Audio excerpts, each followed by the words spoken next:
రైతు ఆత్మహత్య అంటాం సరికాదని జిల్లాల నుంచి ఖచ్చితమైన వివరాలు రాబట్టి వారికి సహాయం చేయడంలో తాము వెనుకాడబోమని మంత్రి పోచారం శ్రీనివాసరెడ్డి చెప్తుండగా లైవ్ చూసాం సచివాలయం నుంచి. ఇతరులకు వెళితే సీనియర్ నేతలు ఒక్కొక్కరే వైఎస్ఆర్సీపీని వీడుతున్నారు. పార్టీ అధ్యక్షుడి వైఖరిని తీవ్రస్థాయిలో విమర్శించి మరీ అడుగు బయట పెడుతున్నారు. ఈ పరిణామాలతో పార్టీలో ఉన్న ఎమ్మెల్యేలు ఎంపీలు ఏం చేయాలో దిక్కుతోచని స్థితిలో ఉన్నారు. కొద్ది రోజుల్లోనే వైఎస్ఆర్సీపీ ఖాళీ అవుతుందని టీడీపీ నాయకులు అంటున్నప్పటికీ ఆ ఆరోపణల్ని వైఎస్ఆర్సీపీ గట్టిగా తిప్పికొట్టలేకపోతోంది అనే వాదన కూడా వినిపిస్తోంది. పార్టీ సిద్ధాంతాలు నచ్చలేదని కొందరు, అధినేత వైఖరి నచ్చలేదని మరికొందరు నాయకులు బయటికి వెళుతున్నారు.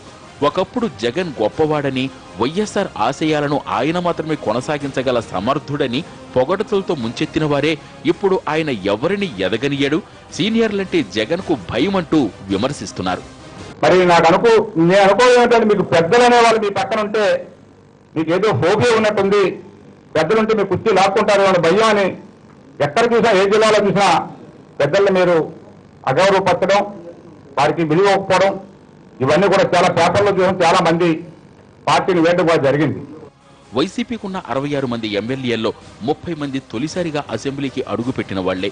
వీరిలో ఇప్పుడు కొందరు పక్క పార్టీల వైపు చూస్తున్నారు. వీరికి తోడు పలువురు సీనియర్ ఎమ్మెల్యేలు సైతం వైసీపీకి గుడ్ బై చెప్పే ఆలోచనలో ఉన్నట్టు ప్రచారం జరుగుతోంది. పార్టీ సీనియర్ నేత MP Mekapati Rajamohan Reddy TDP, BJP ప్రభుత్వాల పనితీరును ప్రశంసించారు. తాను పార్టీ మారబోనని చెబుతూనే సీనియర్ నేతల పట్ల జగన్ వైఖరి మార్చుకోవాలని సూచించారు.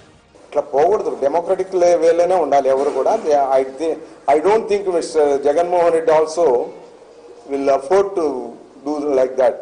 ఆఫ్టర్ ఆల్ ఆయన కూడా ప్రజాస్వామ్య పద్ధతులను పాటించి నడవలసిన పద్ధతే ఉంటుంది. ఆ విధంగా నడవకుండా ఉండడానికి ఆస్కారం లేదు. నరేంద్ర మోడీ గారి యాక్సిడెంట్స్ ఏంటి, వారి తండ్రి గారు ఏంటి, ఆయన ఈనాడు ఇంత ఉన్నత పదవి రావడానికి కారణం ఏంటి? ప్రజాస్వామ్యంలో ఉన్న గొప్పతనం. నేను ఇప్పుడు వైఎస్ఆర్ పార్టీ టికెట్ మీద గెలిచాను. వైఎస్ఆర్ 5 ఏళ్ళు వైఎస్ఆర్ పార్టీలోనే పార్లమెంట్ మెంబర్గా, పార్లమెంట్ లీడర్గా ఉంటాను.